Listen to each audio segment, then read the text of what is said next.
कि हमने अपने नौजवानों को कंट्रोल किया हुआ है, अगर कंट्रोल से बाहर हो गए तो हुकूमत के लिए बड़ी दिक्कतें पेश आ जाएंगी। विश्व हिंदू परिषद और बजरंग दल जैसे संगठन हुकूमत की सरपरस्ती में जो बेईमानी कर रहे हैं, हिंदुस्तान की अदलिया हुकूमत के दबाव में जो बेईमानी कर रही है, मैं देख रहा हूं कि हुकूमत भी और अदालतें भी आज कानून के मुताबिक काम नहीं कर रही है, बल्कि अपनी आस्था के मुताबिक काम कर रही है और अपनी आस्था जबरदस्ती मुसलमानों पर थोपने की कोशिश की जा रही है।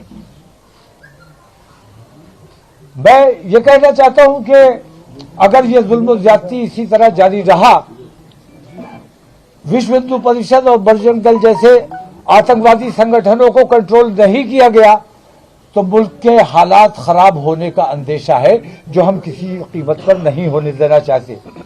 आज अगर हमारे मुल्क में अमन है, शांति है, उसकी वजह सिर्फ यह है कि हमने आज तक उन गुंडों, उन बदमाशों, उन आतंकवादियों का जवाब नहीं दिया है। जिस दिन हमारा नौजवान जवाब देने पर मजबूर हो जाएगा, उस दिन मुल्क के हालात खराब हो जाएंगे। इसीलिए मैंने, जैसे आपने देखा होगा कि गीजर में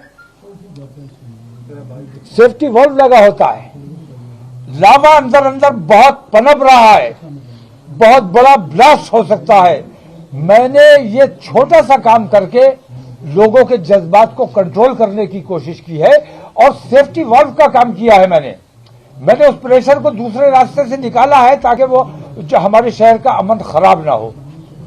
हुकूमत को हमारा इसमें साथ देना चाहिए। अगर हुकूमत दंगा और फसाद चाहती है तो हम तैयार हैं, न पुलिस की लाठी से डरते हैं, न गोली से डरते हैं, लेकिन हम अपने शहर के अमन से और अपने देश के अमन को बनाए रखना चाहते हैं, इसलिए हमने जवाब दे दिया है। मेरी मांग यह है कि मुफ्ती सलमान अजहरी को फौरन रिहा किया जाए और ये जो बुलडोजर की कार्रवाई चल रही है, असल में मैं बुलडोजर की कार्रवाई की मुखालफत इसलिए कर रहा हूं कि ये कोर्ट का काम पुलिस ने अपने हाथ में लिया हुआ है। जब अदालतें मौजूद है, किसी ने अपराध किया है, उसको गिरफ्तार कीजिए, अदालत के सामने पेश कीजिए, अदालत उसे सजा दे या जो भी करे। लेकिन पुलिस जो बुलडोजर चला रही है, हुकूमत जो बुलडोजर चला रही है, इस बुलडोजर के खिलाफ सुप्रीम कोर्ट को सख्त संज्ञान लेना चाहिए। लेकिन मैं ये देख रहा हूं कि कहीं ना कहीं सुप्रीम कोर्ट जैसी संस्था सरकार के दबाव में काम कर रही है और ये हमारे देश के लिए बेहद घातक सिद्ध होगा।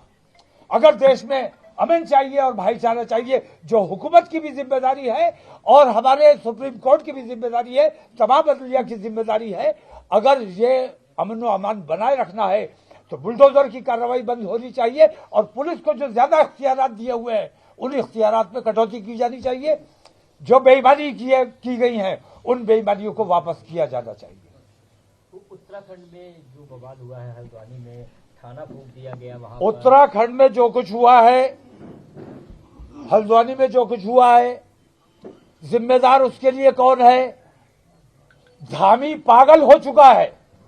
उसने ये देखा कि नरेंद्र मोदी ने, जब वो मुख्यमंत्री हुआ करता था, तब उसने गोधरा कांड कराया, फसाद कराया, मुसलमानों का कत्लेआम कराया, प्रधानमंत्री बन गया। तो अब ये छोटे छोटे मेंढकियों ने भी पैर बढ़ाना शुरू किया है कि नरेंद्र मोदी प्रधानमंत्री बन गया तो हम भी मुसलमानों को सताएंगे, तो शायद हम भी प्रधानमंत्री बन जाएंगे। ये तरीके जो है, ये हमारे देश को बर्बाद करने का काम कर रहे हैं। अब किसी किस्म का बुलडोजर बर्दाश्त नहीं किया जाएगा। हम जितना अपने नौजवानों को कंट्रोल कर सकते थे कर चुके हैं। अब हल्द्वानी में जो रिएक्शन दिया गया है, उसके नतीजे आपने देख लिए। अगर जबरदस्ती वहां बुलडोजर ना चलाए, धामी उसका जिम्मेदार है, धामी के खिलाफ FIR होनी चाहिए, उसे गिरफ्तार किया जाना चाहिए और जिन लोगों की वहां संपत्ति नष्ट हुई है, उन लोगों की संपत्ति, धामी की जायदाद जब्त करके उससे उसकी भरपाई की जानी चाहिए। हजरत हल्द्वानी में पुलिस के द्वारा मारे गए 6 लोगों के बारे में भी सामने रिपोर्ट आई है, जहां पे मैं रिपोर्ट करके आ रहा हूं कि 6 लोगों को शहीद कर दिया गया उधर। पुलिस ने सीधे गोली मार के। पुलिस सीधे ही गोली मारेगी? पुलिस पैर पे गोली नहीं मारेगी। पैर पे गोली मारी जाती है बचाने के लिए है। सिरे पे गोली मारी जाती है, माथे पे गोली मारी जाती है, मार डालने के लिए। और पुलिस, हुकूमत, हिंदूवादी संगठन, अदलिया, ये सारे के सारे आज हिंदुत्व की लाइन पर काम कर रहे हैं और मुसलमानों को हिंदुस्तान से खत्म कर देना चाहते हैं। लेकिन हिंदुस्तान की रग रग में मुसलमान बसता है, इसको हटाया नहीं जा सकता। और रगों से अगर खून खींच लिया तो बचेगा क्या?